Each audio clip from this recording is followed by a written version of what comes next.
Olá pessoal, bem-vindos a mais um vídeo aqui do nosso curso de Introdução à Programação.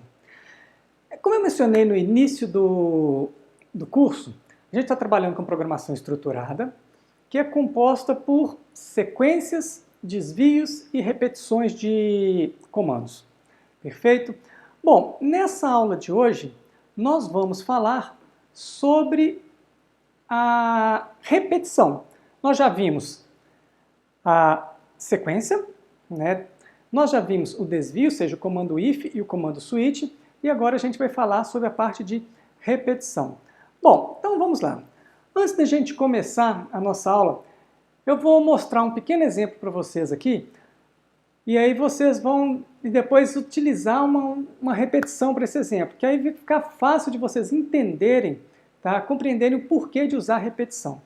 Bom, então vamos lá. O que nós temos aqui nesse exemplo, ok? Bom, nós vamos escrever um programa para imprimir a tabela que foi dada ali. Essa tabela, primeira coluna, um número, a segunda coluna, o quadrado desse número, a terceira coluna, o cubo. Bom, um programa simples, nós vamos utilizar a tabulação para poder alinhar esse exemplo. Então vamos lá, vamos direto ao código desse exemplo aqui, né, que basta imprimir uma tabela, ou seja, vários printf aí dentro do nosso programa, ok? Então vamos lá, direto ali dentro do main, né, o que nós temos? A linha 6 imprime um cabeçalho, né? Observem ali o seguinte, que nós temos um /t separando, ok? Esse /t, pessoal, é justamente a tabulação, tá? O caractere de tabulação. Isso que vai dar o alinhamento aí para o nosso código, digamos assim. Ok? Bom, nas demais linhas, o que nós temos? Né? Nós vamos imprimir 3 caracteres, né? Então, %d para imprimir um número, depois %.0lf. O que significa esse .0lf? Long float, ou seja, o poll nos retorna um double, por isso eu preciso colocar um LF ali, e o .0 que tem antes do LF é para formatar a saída, ou seja, eu não quero casas decimais. Tá? Mesmo a gente tendo números inteiros ali, pessoal, o poll, a resposta dele, o valor que ele nos dá como resultado é um número double, ou seja, ponto flutuante, um número fracionário. Então eu não quero casas decimais, por isso que eu coloco aquele .0 ali, ok? Então vamos observar ali, para cada linha, eu tenho os 3 caracteres de controle, %d, LF e o LF, depois novamente, e depois dando sequência ali, o número 0, poll 0 elevado ao quadrado, poll 0,3 elevado ao cubo. E assim para as demais linhas. Posso copiar e colar e só ir trocando os números aí. Ok, é um exemplo simples, funciona para 10 números, só que se a gente observar bem isso daí, fica um negócio complicado, né? E se nós tivéssemos que calcular até 1000 números? Nós vamos ficar copiando e colando aquilo ali 1000 vezes e depois ainda ter que trocar os números? É inviável, né? Para isso, pessoal, que nós vamos utilizar então os comandos de repetição, tá? Ou seja, os laços, ok? Bom, os laços, né, eles são usados sempre que uma ou mais instruções devem ser repetidas no nosso programa. Pronto. Né? Então, a regra é essa. Quando que eu vou usar? Esse comando se repete, então vou usar esse comando. Nós temos 3 tipos de laços em C ou C++. While, do while e for. Tá? Então, com esses comandos de repetição, ou seja, o laço, ou loop, o termo em inglês, tá? É a base da programação estruturada. Sequências, desvios e repetições.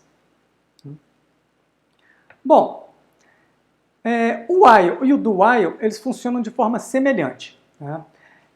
Esse laço, essa repetição, ela é controlada, tá, logicamente, por uma expressão lógica. E os comandos que estão dentro desse loop, dentro desse laço, eles são repetidos enquanto a nossa expressão lógica for verdadeira. Então nós temos uma repetição, um conjunto de comandos que serão repetidos enquanto a nossa condição lógica for verdadeira. Já o comando for, tá? Esse laço ele é controlado por um contador e ele é executado um determinado número de vezes.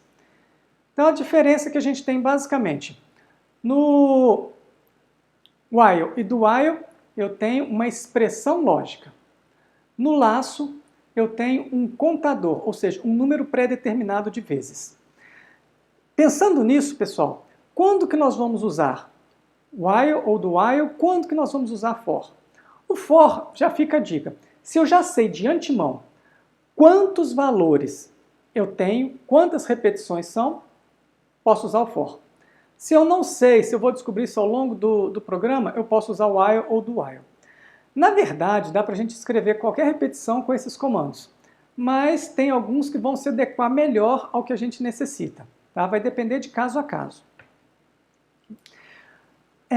Durante a execução desse laço, a cada etapa da execução, a gente chama isso de iteração. Tá? Então, uma iteração, ela pode ter um comando ou um conjunto de comandos. Vocês vão me escutar eu falar esse termo diversas vezes ao longo do curso, tá? Então já fiquem cientes. Quando eu estiver falando de uma iteração, ou seja, é uma repetição ali do nosso loop. Okay? Essa repetição, ela pode ser um único comando ou um conjunto de comandos. Então, uma iteração pode se referir ao bloco inteiro de comandos que estão dentro ali do nosso laço. Bom, então vamos ver como que o comando while funciona. É o primeiro deles que a gente vai ver. Ele consiste da palavra-chave while, seguida da expressão de teste entre parênteses. Assim como nós vimos lá no if, né, que o if é um comando de desvio. A gente tinha o if seguido pela expressão lógica lá para tomada de decisão. Aqui é a mesma coisa. Né? Se a expressão de teste for verdadeira, ele vai entrar no laço. Né? Chegando ao final do laço, ele retorna ao início do while. Tá? Então ele vai avaliar e testar. Então observe o seguinte, pessoal. Ele avalia a expressão e depois executa. Então o comando while, ele pode não executar os comandos, né, se a expressão for falsa. Então isso aqui é uma situação interessante que a gente tem que observar. Tá? Se a nossa expressão ali for falsa, ele pode pular os comandos e funcionar como se fosse um if, digamos assim, ou seja, um desvio, né, porque ele vai repetir e depois vai pular para o final. Mas se a expressão lógica for falsa de cara, ele pode não executar nenhum dos comandos ali dentro da repetição. Então esse é um detalhe que nós temos que observar na hora de implementar. Né? Isso pode ser interessante em alguns momentos, mas de vez em quando pode não ser. E aí nós temos outros comandos que depois nós vamos ver a diferença entre eles.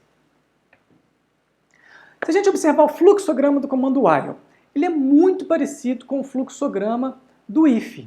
Né? Nós temos uma condição, um comando. Se a condição for verdadeira, ele vai executar o comando. Só que no if, ele dava sequência depois. Aqui não. Depois dele executar o comando aí dentro desse fluxograma, ele retorna, avalia a condição novamente. Tá? Se a condição for verdadeira, executa o comando. Retorna, avalia. Se a condição for verdadeira, executa o comando. Retorna, avalia. Se a condição for falsa, ele sai e continua o comando depois do nosso bloco de comandos do while ali. Então assim que ele funciona. Como que fica isso em linguagem C? Então nós colocamos a palavra reservada while, seguida pela expressão lógica entre parênteses, abre chaves a nossa sequência de comandos, fecha chaves. Assim como no if, a chaves ela é opcional. Como assim opcional?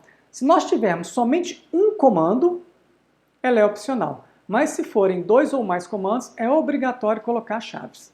Perfeito? Bom, então vamos voltar para o nosso exemplo aqui. Né? Vamos imprimir aquela tabela de 0 até 100. Né? Eu já falei aqui que copiar e colar aquela linha era meio inviável. Mas aí vocês podem pensar, oh, professor, mas espera aí, lá a gente estava mandando imprimir o número 0 e depois o POU desse 0, o POU, depois o número 1, ou seja, os números estavam ali dentro do printf. E agora, como que nós vamos fazer isso na repetição, sendo que a linha do comando era diferente, digamos assim? Bom, Era um pouco diferente, sim. Vamos até pegar esse código aqui para vocês lembrarem do que eu estou falando, tá? Observem aí que para cada printf eu discriminei, tá? Tá bem discriminado aqui os números, né? 0, 1, 2, 3, quais são esses números? Bom, mas isso não é interessante, né? A gente discriminar aqueles valores ali. Então, como que a gente pode fazer para resolver essa questão? Bom, vamos olhar o código-fonte desse exercício. De cara, vocês observam aqui que o código-fonte é bem menor do que o anterior. Tá? Por exemplo, lá só para imprimir, né, a gente precisava de 10 linhas. Se a gente observar aqui, ó, é da linha 10 à linha 13 que está imprimindo ali. Mas lá a gente não tinha nenhuma variável, que nós necessitamos de algumas variáveis. De algumas não, de uma variável, que é a nossa variável i declarada ali na linha 6 desse código-fonte. Então nós temos ali na linha 6 uma variável i, uma variável auxiliar, que vocês já vão entender por quê, já vou mostrar ela ali dentro do while. O printf para imprimir o cabeçalho dessa tabela, correto? Então, número, barra t, quadrado, barra t, cubo, barra n, para saltar uma linha. Inicializo a nossa variável i com 0, porque é o primeiro número que eu quero imprimir. E depois eu tenho o while. Qual que vai ser a nossa condição aqui de repetição? Enquanto o i for menor ou igual a 100. Então, enquanto ele for menor ou igual a 100, eu vou imprimir. O que eu vou imprimir? O i, o quadrado do i e o cubo do i. Então, observe que interessante, pessoal. Eu substituí o número por uma variável, né? Então, eu mando imprimir essa variável, o quadrado dela e o cubo. E na linha de baixo, nós temos aqui um i++, na linha 12. Tá? O que isso faz? I++ é equivalente e recebe i mais 1. Ou seja, estou incrementando o valor de i em uma unidade. Então, na próxima iteração, quanto que vai valer o i? 1. Então, ele vai verificar ali no while, né? Vai voltar para o while, vai voltar para a linha 10. O 1 é menor ou igual a 100? Verdadeiro, ele continua. Imprime, né, a linha 1, i++, ou seja, aí passa a valer 2, volta para a linha 10. Na linha 10, ele vai fazer a validação, o teste, vai verificar o teste novamente. É verdadeiro, o i vale 2, e assim sucessivamente até 100. Na hora que for 100, o i chegou a 100. Ele validou lá, 100 é menor ou igual a 100? É verdadeiro. Vai imprimir o número 100, o quadrado de 100, o cubo de 100. O i vai ser incrementado, vai passar para 101. Volta para a linha 10. 101 é menor ou igual a 100? É falso. Então, nesse ponto, ele salta para o próximo comando depois da chave do while, ou seja, o return na linha 15. Então, pessoal, observem aqui o seguinte. Nós utilizamos ali uma variável auxiliar, a nossa variável i, que vai ser o número que será impresso na tela. Então, olha que coisa bacana que ficou esse código. Como é que ficou um código bem interessante. E com esse código eu consigo imprimir, sem muitas modificações, essa tabela para qualquer quantidade de números. Basta eu alterar o valor, aquele valor 100 ali no nosso while. Perfeito? E um detalhe que eu gostaria de chamar a atenção para esse código aqui. Lembre-se, observe aqui o seguinte. Na última iteração, o i passou para 101, validou lá em cima, fez o teste de validação na linha 10, foi falso, ele saiu. Ou seja, o contador, o nosso i, a nossa variável auxiliar, ele saiu desse laço valendo 101. Né? Então prestem muita atenção nisso, tomem muito cuidado com isso, porque se esse i for utilizado em algum ponto do programa abaixo, tá? Lembrem-se que ele está com uma unidade acima do valor de teste. Tá? Isso é interessante vocês observarem isso, porque pode ser uma variável que vocês precisem dela em algum momento no código de vocês. Tá? Aqui não precisa, mas em alguma situação isso pode acontecer. Perfeito? Então, pessoal, eu acho que com esse exemplo eu convenço vocês que utilizar comandos de repetição é importante. Né? Imagina, como foi dado inicialmente no início desse vídeo, imprimiu 10 linhas, ok, né? Agora 100 já ficou complicado. 1000, 1 milhão de vezes? Inviável. Né? Bom, coisas que a gente tem que chamar atenção aqui nesse código que eu acabei de apresentar. Nós temos a nossa variável i, que serve de nosso contador, ou seja, ele tem que ser inicializado. O que é inicializado? Ele tem que receber um valor para começar a repetição. E nós inicializamos esse contador com 0 na linha 9. Vou até voltar aqui no código. Então observem aqui na linha 9, tá, que o i é igual a 0. O que acontece se a gente não escrever essa linha? Tá? Se uma variável não for inicializada, tá, ela vai ter um valor. Tá? Lembrem-se sempre disso. Quando a gente declara uma variável, é reservado um espaço de memória para essa variável na memória do computador. Esse espaço de memória ele já pode ter sido utilizado antes, por um trecho de programa, por uma outra variável, não sei para quê, mas ela já pode ter sido, esse espaço de memória já pode ter sido usado. Então, tem alguma coisa ali. Tá? Quando o nosso programa interrompe, ou seja, quando ele finaliza, o computador não vai lá e apaga a memória, não. Ele simplesmente fala que aquele espaço está livre para ser executado. Ou seja, na hora que ele aloca um espaço de memória para a nossa variável, ela possui aquele valor que foi usado anteriormente. O que é isso? Lixo. Então, pessoal, esse lixo de memória, tá? Isso já foi falado ao longo do curso aqui, né? Quando vocês viram ponteiros, é algo muito importante, tá? Essa inicialização com ponteiros também. Caso contrário, o resultado pode ser algo fora do controle, digamos assim. Tá? Então, inicialização de variáveis, importantíssimo. Outra coisa, esse lixo, por exemplo, poderia ser 0, coincidentemente, tá? Né? Mas poderia, por exemplo, ser 200. Ou seja, se fosse 200, ele nem iria entrar dentro daquele while, ou seja, iria saltar direto, porque 200, na hora que ele testasse 200 é menor ou igual a 100, iria falhar, né? Falso, então ele sai da execução do loop, ou seja, sem executar nenhuma vez.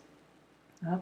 Então, esse é um fator. O outro fator, não podemos esquecer de incrementar o contador na linha 14, ou seja, o i++.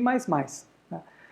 Se nós esquecermos de incrementar esse contador, o que vai acontecer? Ele vai entrar dentro do laço, vai imprimir o 0, o i não será incrementado, o que ele fica? Num loop infinito, ou seja, ele vai ficar imprimindo aquela linha 000 indeterminadamente, até você interromper, forçar a interrupção do programa ou desligar o computador, digamos assim. Tá? Loop infinito acontece com frequência quando vocês estiverem programando. Por quê? Ou vocês vão esquecer de incrementar essa variável de controle ali, ou podem errar na hora de fazer o teste. Tá? Então tomem muito cuidado, pessoal. E aí, se der um loop infinito, não tem jeito, tem que interromper a execução para procurar corrigir esse erro. Então façam essa verificação sempre que quando estiverem fazendo um comando de repetição, um laço, tá? Tentem ali verificar se o código, tá? Ele para. O que significa isso? Se eu estou incrementando a variável de controle e se o nosso teste ali está correto. Ok? Bom, então vamos pegar aqui alguns exemplos, né? Vamos fazer aqui alguns exercícios para testar, né? Ou seja, como nós podemos utilizar o laço. Então imagina que a gente tem que ler as notas, tá, da primeira prova de N alunos de BCC 201. Calcular e imprimir a média dessas notas. Bom, eu não sei quantos alunos são, né? Então eu tenho que solicitar a pessoa que vai utilizar o programa quantos alunos são. Depois, eu vou ter que solicitar as notas, somar essas notas e, ao final, dividir esse somatório das notas pela quantidade de alunos, para a gente obter a média. Perfeito? Bom, como que ficaria esse código-fonte? É um programa simples, então vou apresentar o código aqui direto. Tá? Então vamos declarar primeiro as nossas variáveis, linhas 5 e 6. Né? A variável nota, média e soma. tipo double. Quantidade de alunos do tipo int e uma variável de controle ali, uma variável auxiliar para a nossa repetição, o i. Então a primeira coisa que nós temos que fazer é solicitar da pessoa que está utilizando o programa a quantidade de alunos. Então digite o número de alunos, scanf, %d e comercial alunos, seja linhas 8 e 9. Vou inicializar o nosso contador, ou seja, estou inicializando com 1. Né? A nossa soma, vou inicializar com 0. Aqui nós temos um somatório, então é importante a gente inicializar com 0. Vocês vão entender isso daí mais abaixo, tá? Vou explicar o porquê também dessa inicialização da soma. Na linha 13, enquanto o i for menor que o número de alunos, o que eu vou fazer? Solicito ao usuário que digite a nota do aluno. Na sequência, leio essa nota e somo essa nota. Então observe aqui que nós temos na linha 16, essa linha é muito importante aqui nesse programa, tá? Soma mais igual nota. O que significa isso? Soma recebe soma mais nota, tá? Essa linha significa isso. Soma recebe soma mais nota. Imaginem a primeira vez que a gente estiver executando esse código. O que tem armazenado na variável soma para ele somar com nota? 0. Por que 0? Porque eu inicializei ali na linha 12. Agora, se eu não tivesse inicializado, o que iria acontecer? Lixo. Soma teria armazenado um lixo. Então esse lixo poderia ser um valor muito alto, poderia ser um número negativo, que depois ia me dar uma média negativa no final. Né? Então, pessoal, sempre que a gente tiver um somatório, igual nesse exercício, eu preciso inicializar a variável soma com 0. Ok? Na linha 17, ali, incrementar o contador. Tá? Terminou a repetição, o que eu vou fazer? O cálculo da média e a impressão da média. Então, pessoal, observe o seguinte. Eu solicitei, no começo do nosso código, o número de alunos, depois as notas, dentro de um comando de repetição, e fora do comando de repetição, eu efetuo o cálculo da soma e imprimo a média. Erro comum que eu vejo as pessoas fazerem nesse tipo de exercício. Calcular e imprimir a média dentro da repetição. Se a gente imprimir essa média dentro da repetição, quantas vezes que ele vai imprimir a média? Ele vai imprimir a média N vezes, ou seja, o número de alunos, correto? Então, pessoal, cuidado aí nesses detalhes, tá? O que eu vou fazer dentro da minha repetição, o que eu vou fazer fora da minha repetição. Nesse caso aqui, a leitura da nota e a soma dentro da repetição. O cálculo da média e a impressão fora da repetição. Tá? Outro erro comum também, fazer a soma fora da repetição. Se eu faço a soma fora da repetição e as notas estão sendo lidas dentro da repetição, o que está sendo feito a cada iteração? A nota está sendo sobrescrita na variável nota e eu estou perdendo a anterior. Tá? Então observe que nesse tipo de exercício, pessoal, a gente lê as notas, mas a gente não mantém todas as notas armazenadas. Nós mantemos o somatório das notas armazenadas, que é o que a gente precisa para calcular essa nota, digamos assim. Perfeito? Bom, vamos lá. Um outro exemplo. Pegando esse exemplo anterior, tá? Nós vamos fazer a mesma coisa, porém eu quero verificar se a nota digitada está entre 0 e 10, para eventualmente não for digitada uma nota negativa ou uma nota maior que 10. Então são testes que eu quero fazer, perfeito? Bem, pessoal, vamos lá. Como que ficaria esse código-fonte? É praticamente o mesmo código, porém, dentro da nossa repetição, nós temos ali na linha 14 um if. Tá? E o que esse if vai fazer? Tá? Anteriormente ali dentro do laço, nós temos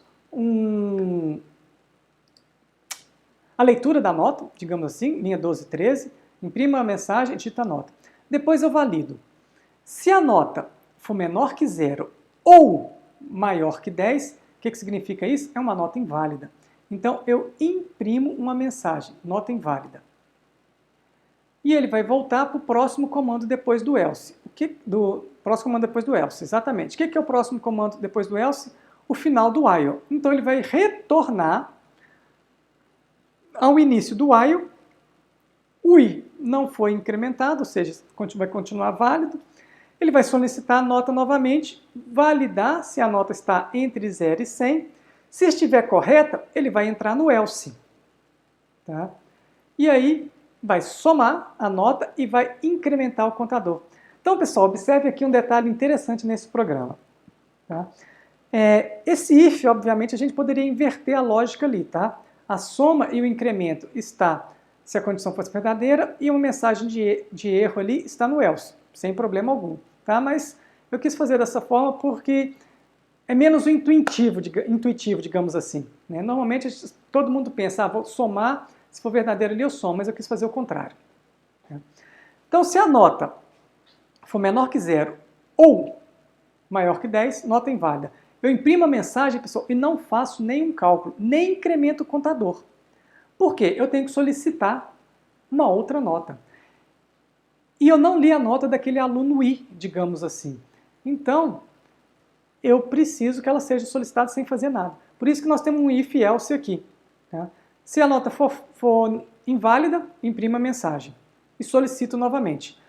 Mas onde você está solicitando novamente? Eu não deveria solicitar isso dentro do if? Pois é, algumas pessoas no começo, quando estão aprendendo a programar, colocam essa nova leitura dentro do if.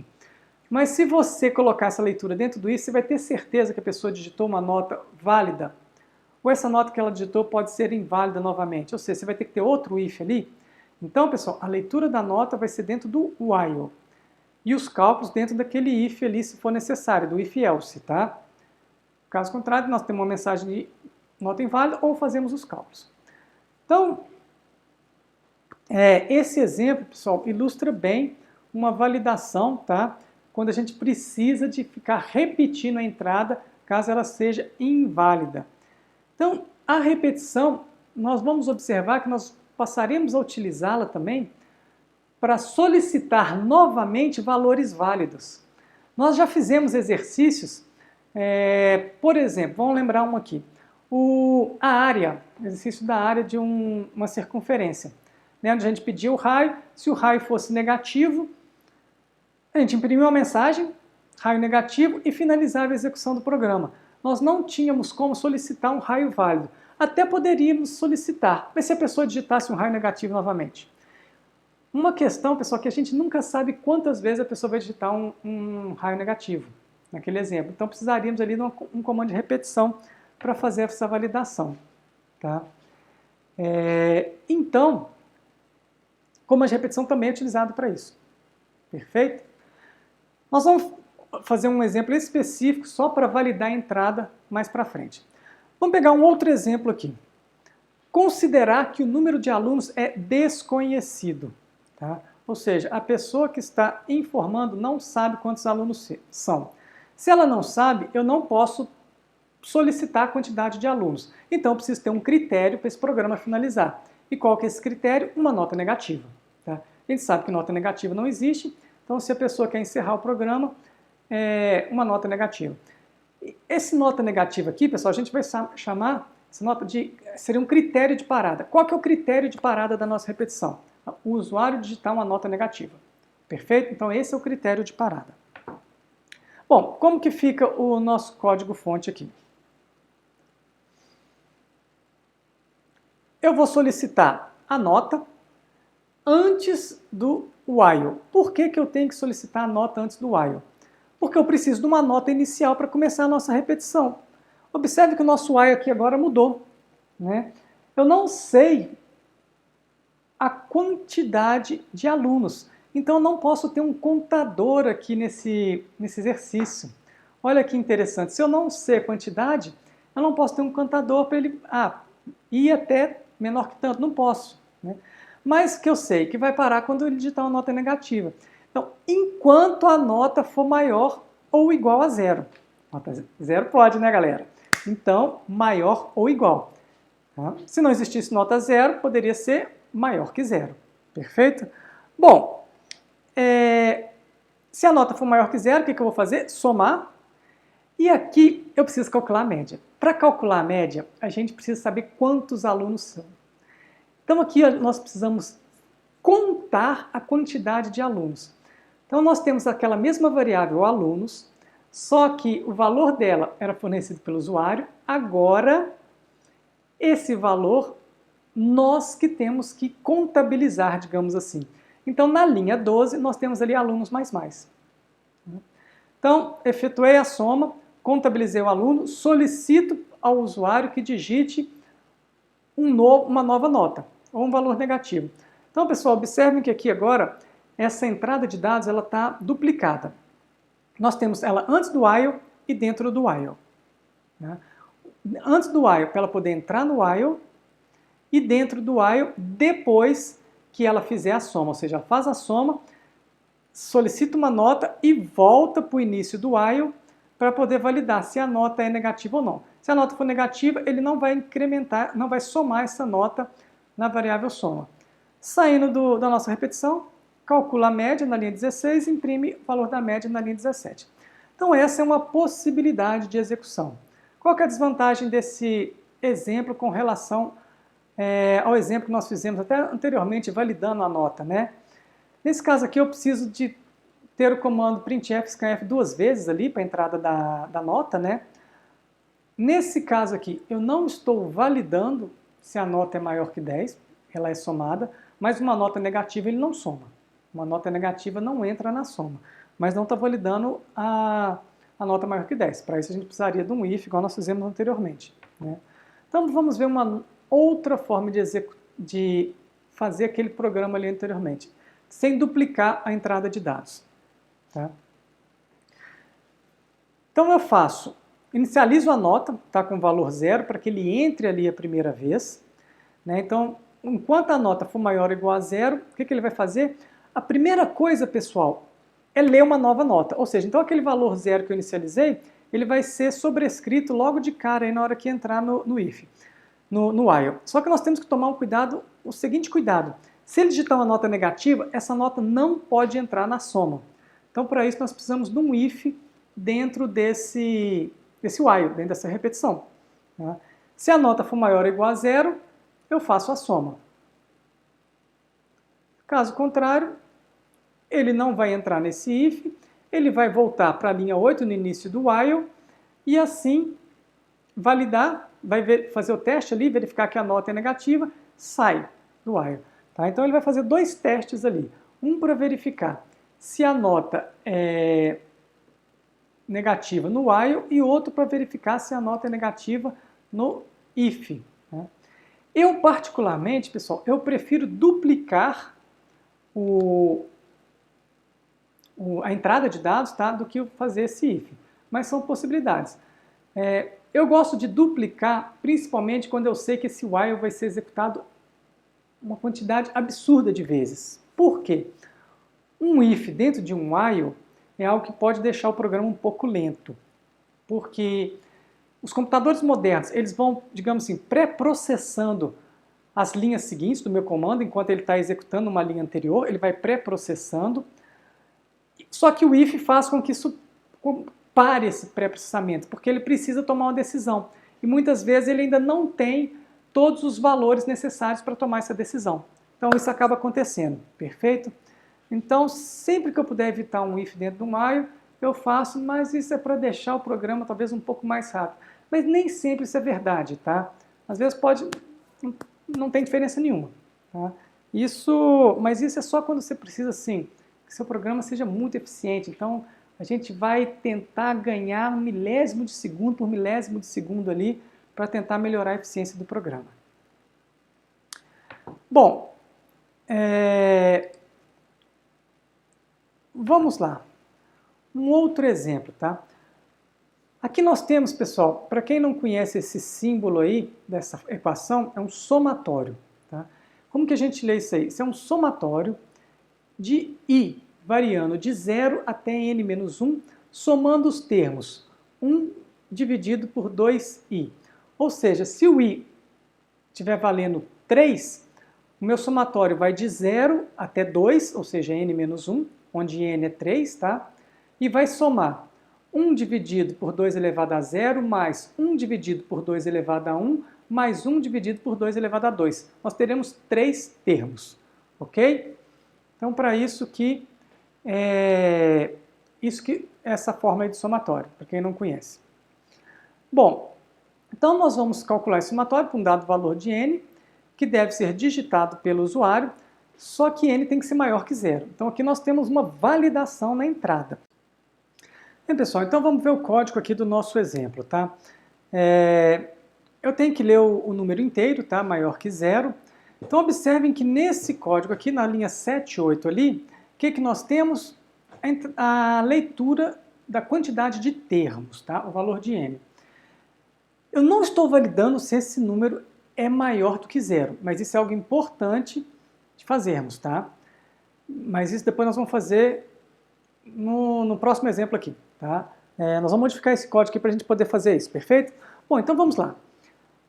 Inicializa as nossas variáveis, linhas 10 e 11, i igual a 0, s igual a 0. Enquanto i for menor do que n, tá? Observem que na equação que foi dada, o somatório é de 0 até n menos 1. É a mesma coisa eu escrever i menor do que n ou i menor ou igual a n menos 1. Tá? Não tem diferença alguma nessa escrita aí. O que eu faço? O somatório. S é igual a S mais 1 dividido por π de 2 elevado a i. Tá? Então, na linha 13, nós temos o somatório propriamente dito. Depois, na linha 14, incrementar o nosso contador. Ok? Então, ao final desse loop, nós teremos o resultado armazenado na variável S. E a gente imprime ali na linha 17. Ah, perfeito, pessoal. Então, aí está funcionando, ok? Só que se o usuário digitar um número negativo, o que vai acontecer? Número negativo, tá? 0. O i começa com 0. 0 é menor que um número negativo? Não, ele não vai entrar ali, não vai fazer nada. Ele vai imprimir o nosso somatório igual a 0. Mas eu gostaria de poder solicitar, calcular esse valor, né? Então, se a pessoa digitasse um número negativo, eu quero que ela digite outro. Então, como que nós podemos fazer isso? Então, vamos modificar esse código. Tá? Vamos lá para o nosso editor de textos. Né? Tá aqui o código, né, daquele programa. E nós temos que modificar aqui a linha 7. Tá? Então, como nós vimos lá anteriormente, né? Então, nós temos aqui, a linha 7, vou só dar um espaço aqui. Né? Vou fazer um while. O que eu vou verificar? Se o valor digitado, ele é válido. Né? Mas como que eu vou fazer isso? Se o n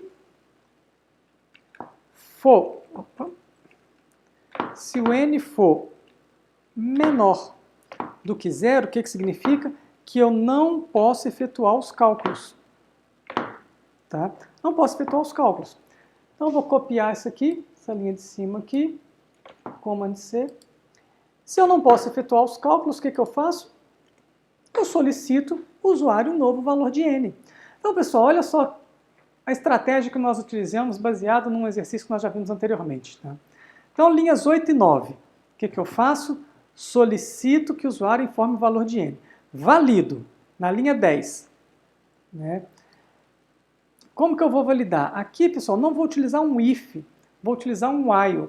Por quê? Eu não sei quantas vezes a pessoa vai digitar um valor errado, um valor negativo. Então, enquanto n for menor do que 0, o que eu faço? Solicito novamente. Tá? Então, vamos salvar esse código e vamos para o terminal fazer a execução desse código. Bom, então vamos lá, vamos trocar de tela aqui. Vamos lá para o nosso terminal. Ok. Estou lá na pasta, né, onde está o código. Está ali o nosso código, ele é o 5.c. Então, gcc 5.c menos o. Vou colocar exemplo 5 menos w all. Ok, compilou sem problema. Vamos executar aqui o nosso programa. Digite com o valor de n, inteiro maior que 0.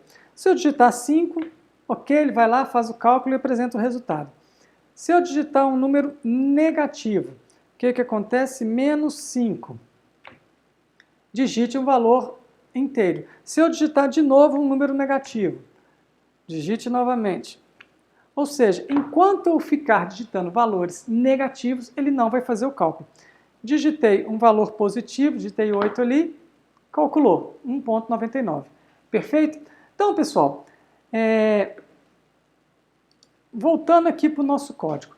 Qual que foi a estratégia aqui para validar a entrada? São essas linhas aí que eu acabei de selecionar.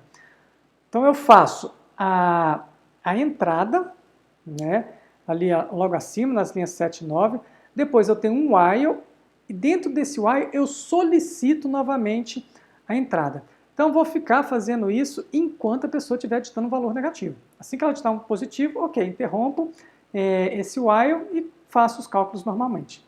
Perfeito? Então, pessoal, o while também ele pode ser utilizado para entrada de dados. Perfeito? Validação de entrada de dados. Não entrada, validação de entrada de dados. Bom, então vamos continuar aqui. Então aqui nosso último exemplo aqui, um da calculadora, né? Só que aqui no caso, a gente vai fazer aquelas operações diversas vezes. Então foi a mesma calculadora que nós já vimos quando nós aprendemos o switch, porém aqui vou fazer as operações diversas vezes. Não sei quantas, como que eu vou fazer para o programa terminar? Então nós temos aqui o caractere, o hashtag, ou jogo da velha. Né? Esse vai ser o caractere digitado para finalizar a nossa repetição. Então como ficaria esse código?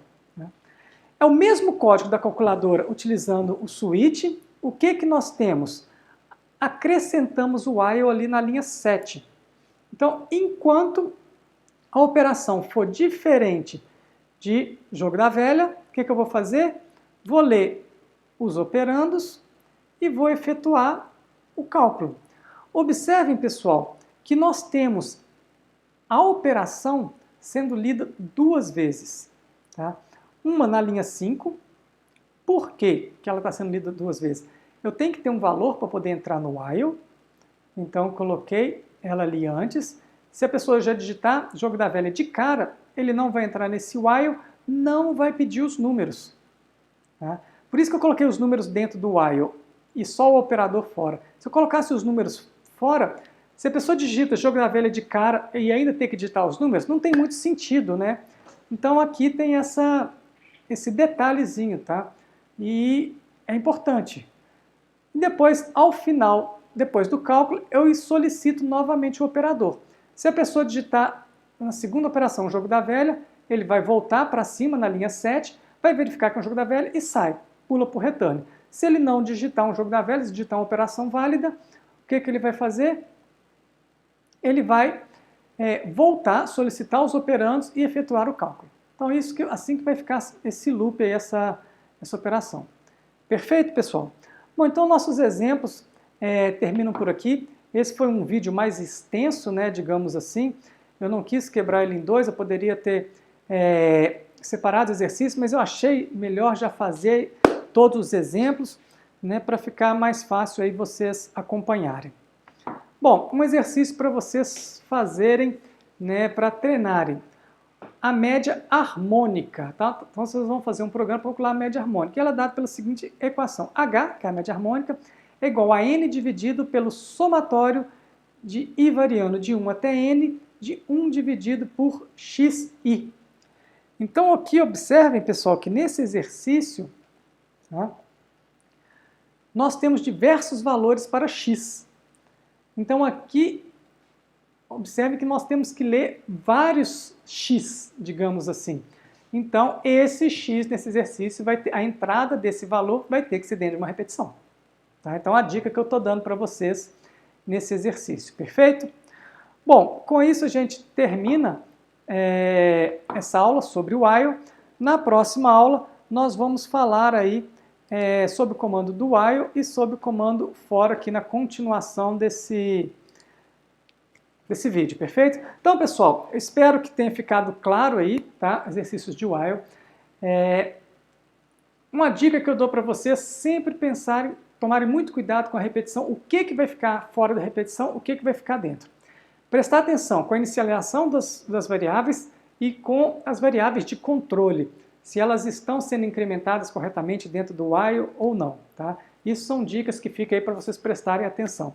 Perfeito? Então, pessoal, até o nosso próximo vídeo, continuação ainda dessa parte de comandos de repetição. Um grande abraço e até mais!